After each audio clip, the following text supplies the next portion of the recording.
Good day everyone, welcome to my channel. So in this video guys, we will talk about what is a malware. Before we start, I would like to say thank you so much to all my viewers, silent viewers and supporters in my channel. Thank you for watching my videos.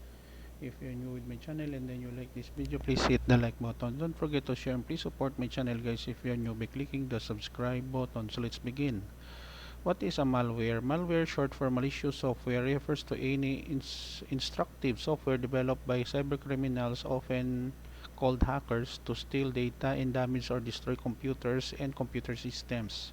Examples of common malware include viruses, worms, Trojan viruses, spyware, adware, and ransomware.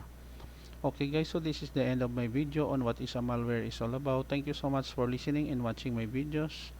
If you like this video, please hit the like button. Don't forget to share and please support my channel guys if you're new by clicking the subscribe button. See you in the next video tutorial guys. This is your friend Jake saying bye bye for now.